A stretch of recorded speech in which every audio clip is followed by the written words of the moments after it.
This episode is brought to you by Mastermind Models and Miniatures and Liber Demonica. Hi guys, welcome to Counterpoints. My name is Connor, and today we're going to be breaking down I Owe You a Favor from the Interrogator series. It is excellent. I, of course, am Connor, a science fiction, political, and philosophy nerd, a Marine Corps and law enforcement veteran, and I love breaking down the very finest in violence, including the Warhammer 40,000 universe. So, if you do want to watch this in its entirety, go to WarhammerTV, basically pay Games Workshop $5.99 a month, because we won't be showing the entirety of the episode, or alternatively, you can use a VPN service if you're in a non-service location. We had a deal with Atlas VPN. You can go ahead and check out previous episodes in order to get the custom advertisement link, and then basically watch it that way. Games Workshop actually did contact us directly and said, hey, we want you to be a little bit more expansive, a little bit more lore heavy. That way it's a little bit more transformative. So we'll be following through with that deal that we made out with them. And let's get into it.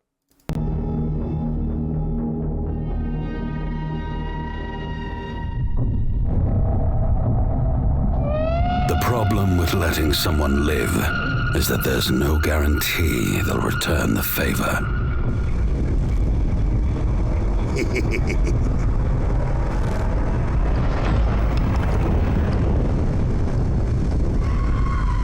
Still, a shot to the head might be preferable to what Boulder does when he finds out exactly where we are. I'm not dying because of your bullshit, Jurgen. Deal with this. Try anything, and you'll be taking a shower in the contents of your friend's head. Who said he was a friend? Really? After all we've been through? I said, don't move. For throne's sake.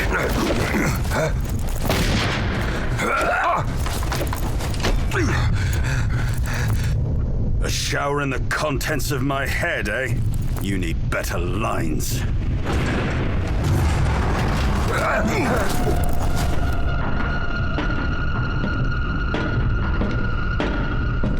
Ado? Really? That's who you went and got yourself into debt with? Come now, Jurgen. Are we not friends? See? Would it kill you to be this civil?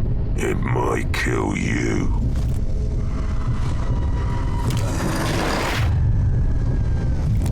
I can't blame Boulder for being pissed.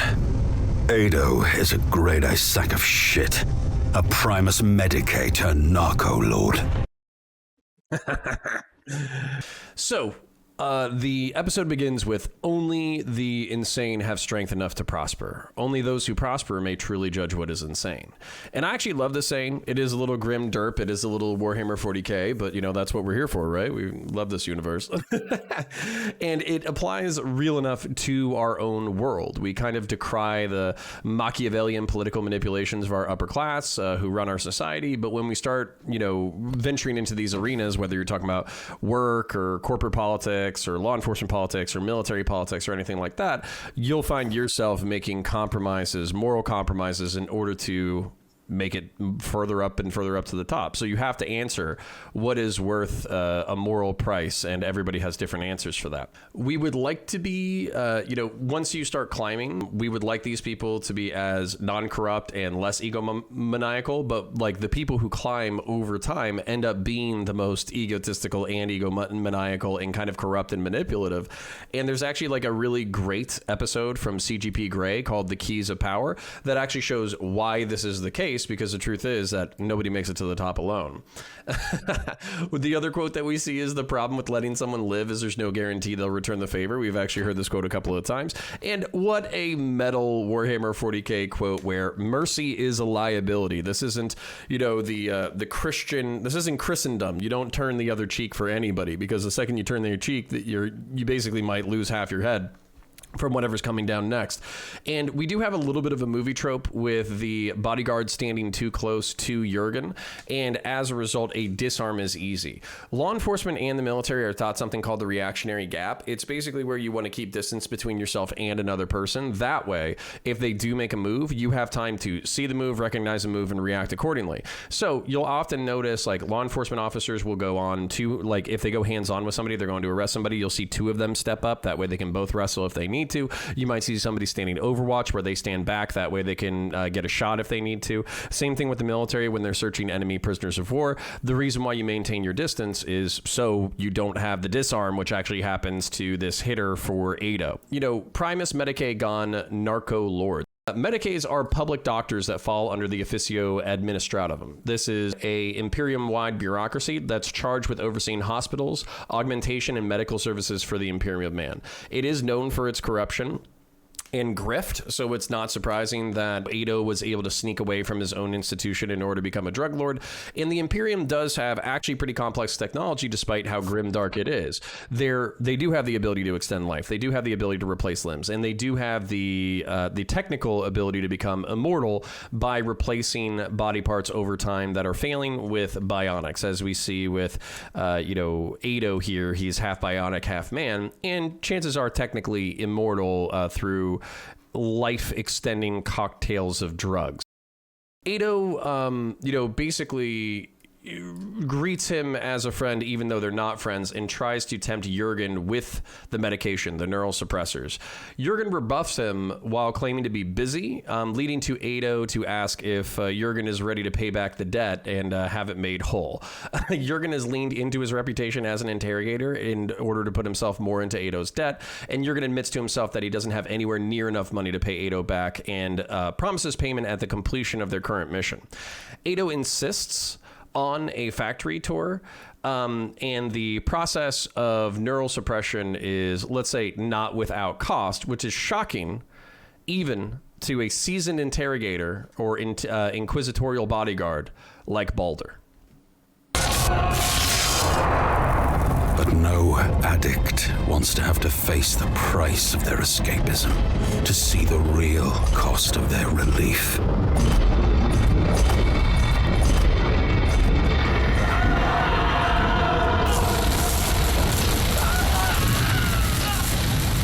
And yet I'd found a way to live with it a long time ago. I knew what Ado was doing here, and I didn't even flinch. What sort of man does that make me? Please, no! No, please! No!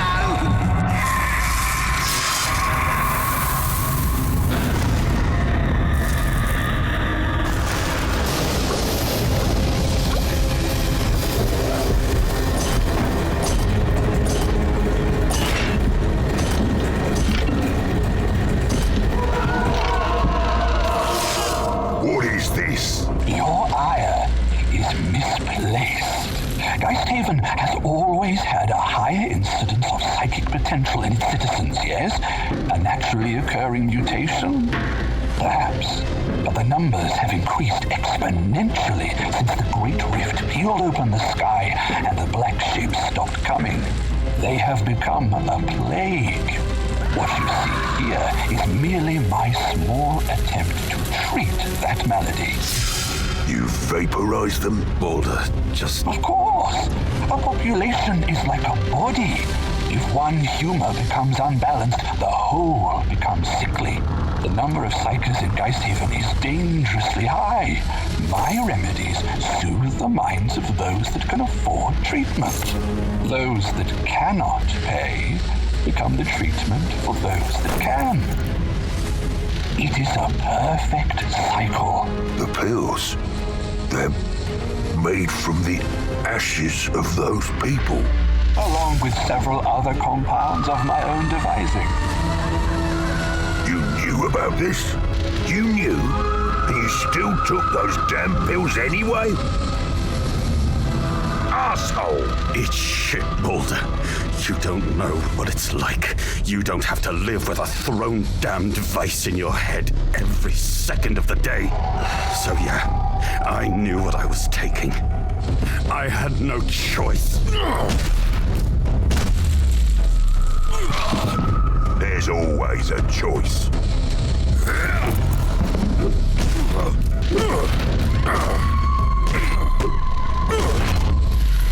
If you're quite finished, gentlemen, we have much to discuss.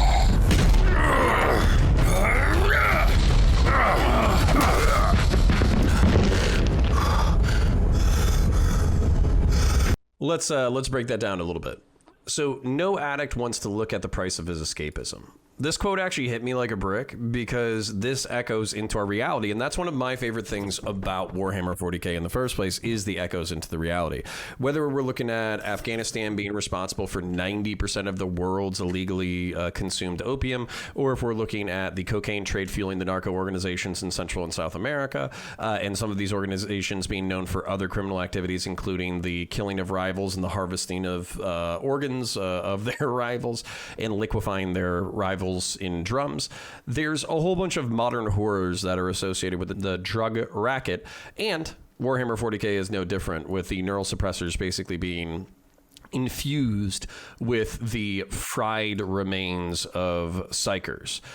But the logic of this move doesn't necessarily make sense because you would think that like vaporization would eliminate all of the necessary ingredients, but this is Warhammer 40k, so there could be like some like random explanations, like the pain of the psyker is infused into the elements, or the remnants are physically sensitive to the warp, and but they're dormant, so when you add the dormant psychic matter into the human, the remaining living host, then that offers the host some kind of relief. So we'll grant it maybe a little grim derp, maybe a little grim dark, who knows, but it's still overall pretty horrifying, at least for Baldur, and something that Jurgen already admits to knowing. Hey you! Yes you. Are you drowning in plastic crack? Do you keep buying models and never have them painted? Is your pile of shame bigger than the models you actually have done? The team at Mastermind Models and Miniatures can help, or M3 Studios if you prefer. The team at M3 Studios and their Mastermind/Master Painter Clay are just like you, addicted to plastic crack and have channeled their addiction into a passion and a profession. They paint kick-ass models to whatever standard or solution you need. Their motto is professional painting services to bring your imagination to life. Trying to just get on the tabletop? M3 Studios can do that. Trying to shock and awe your local game store? M3 Studios can do that too. Want a piece of art that your descendants will fight over at your funeral? M3 Studios can do that, and it's easy. Click on the link or in the description, and you can talk to M3 Studios directly about your commission. Tell them the Counterpoints channel sent you, and not only are you guaranteed an awesome paint job at a fair price, but you help the Counterpoints channel continue to grow. What is there to lose? Stop buying models you will never paint, and instead let Clay and the M3 Studios team help you dominate your local friendly game store and show off the best painted models this side of the Mississippi. Start your commission today. So Geisthaven, need to point out the name, ghost, as far as I understand, for like, I think it might be German or something like that, and then Haven is home, so literally home of the ghosts. And when he mentions the black ships not coming, what he's talking about is the Adeptus Astra Telepathica. These are the folks that show up in black ships, and they're part of the recruitment section of the Adeptus Astra Telepathica, who train sanctioned psychers. So if you see a Primaris psycher, not a space marine, but a psycher that's attached to the Imperial Guard, they were trained by the Adeptus Astra Telepathica. If you see a navigator, or if you see a astropath, then they were trained by the Adeptus Astra Telepathica. And then if they were too unstable or a little bit too crazy, or they couldn't find a service for them, or if they were so powerful that they could have been trained, but ultimately they were better used as a sacrifice, they sacrifice 1,000 psychers a day to the Emperor of Mankind in order to maintain his essence as he writhes in pain on the Golden Throne. So Baldur and Jurgen do have it all out in an all-out fight, but we can see that Jurgen's an adept fighter, but Baldur is obviously he's the bruiser between the two. Let's just put it that way. So summarizing, that's us catching up, and then this is me summarizing the remainder or the next section of the episode. 801's to leverage Jurgen's position into a favor, and Jurgen has to accept this. Jurgen always had it in the back of his mind, like, yeah, maybe I leverage my reputation, but, you know, how did this guy find out I was an interrogator? And the way that he found out was through Mayland, who is an old part. He's a scribe, an administrative scribe from Belena's retinue, who started working for Ado and as a result volunteered that information to Ado, leaving him open to the debt in the first place. This does make sense that this clerk from the Adeptus Administratum would end up working for Ado, because the Medicae, the Primus Medicaes, are an offshoot of the Administratum. So it kind of makes sense that they would seek each other out for similar skill sets. And once you enter into inquisitorial service, maybe you get a little bit used to it being above the law, and going into crime isn't that far of a stretch versus being in the Inquisition, considering all the shady things you do. You do see a flashback of the scribe keeping track of a genocidal campaign directed by Belena, where the arbiters, the Adeptus Arbitus, are purging a heretical enclave. And, Jurgen resents Malin, the scribe, for being reptilian cold in his calculations of the slaughtering of other human beings. Belena reminds him that every person has a use and a worth, even if they don't know that use and worth themselves. And that's something that Jurgen is still trying to figure out, his use and his worth. So Jurgen agrees to owe Ado a favor and reminds Ado that an interrogator's time is valuable. Ado feigns to apologize, being a dastardly criminal mastermind, and punks Jurgen by pretending to hand him a whole vial, but then only hands him a single pill of neural suppressors. Unfazed, Jurgen accepts the offering, takes the pill, and Baldur, because this is Warhammer 40k, probably he was shocked, but this is the 40k universe, so he's going to keep it moving. Oh, man. Malin doesn't care about Jurgen and Baldur's quest for vengeance on behalf of Belena, because Belena was up to some shady stuff. He encourages them to visit a new manufacturing warehouse that Belena was planning and working on, derailing the quest for Herof's head. Bear in mind, Herof is the antagonist that we've been pursuing this entire time, but Belena was creating a new drug called Sanctus. For what purpose, Malin doesn't elaborate, but he insists that Jurgen and Baldur will change their minds about avenging Belena after they investigate the warehouse. So, that kind of wraps up the episode, but I want to give you some last thoughts before I let you go. So while it is a bit of a tease of an episode, it does show why Jurgen has flashes of goodness, but he does hate himself. It also shows that he's willing to compromise his morals in ways that he hates in himself, but also hates in Belena, probably fracturing their relationship even more than we already understood. Baldur is stout in his belief systems, but his judgment, we don't know if his judgment is actually sound. He's not a psyker. He's not psychically sensitive. He doesn't deal with the pain that Jurgen deals with on a day-to-day basis. So would Baldur really be as stout and resolute and judgmental if he had to suffer the same way that Jurgen did? And the answer to that is we just don't know. So Baldur probably has that bouncing around in the back of his head too, is, am I actually correct in my judgments and everybody always having a choice? Or, would I suffer the same as Jurgen and therefore compromise my morals and my virtues? Different people can stand different levels of suffering in reality, meaning that some people are very weak when it comes to physical pain, emotional pain, mental pain, all that kind of stuff, but then different people are tough in different directions. So what I would say is never judge somebody too harshly, because you don't know how they would deal with a different kind of stress that you might not be able to handle.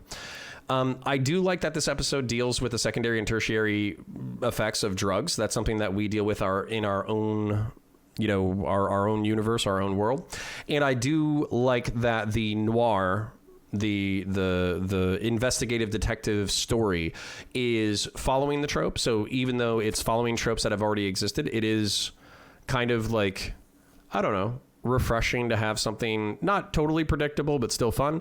And the predictability is that the original story of Belena was murdered by one of our retinue, we have to go avenge her honor, the story is more complex, and that's a noir trope that they're playing into. So what I would encourage you is, we do have a sponsor that probably played for you halfway through the episode, Mastermind Minis. If you've made it this far, please, for the love of God, and if you have unpainted miniatures and you got money burning a hole in your pocket, use Mastermind Minis. They're nice dudes, they're totally cool. They reached out to me. They said that they would charge everybody a fair price. They do excellent work, as you could see from the commercial, and they're good dudes, and they promise to be good to us in the future, and we want to help them as well. So even if you're not in the market right now, but somebody's looking for a reference, obviously bring these guys up to whoever at your friendly local game store so we can help each other out by helping each other out. Then also the ending role is going to be Liber Demonica. They haven't financially sponsored us, but they have sent us some bits. They sent some bits to Mastermind Minis for a project that we're working on as a group. And they're an Estonian-based third-party bits manufacturer who make awesome bits for Space Marines, Dreadnoughts, Imperial Guard, and Xenos factions. So check out the outro because we're going to have some stuff there. Appreciate you being here. Like, share, subscribe, dislike, all that YouTube nonsense. Catch you in the next one. Bye.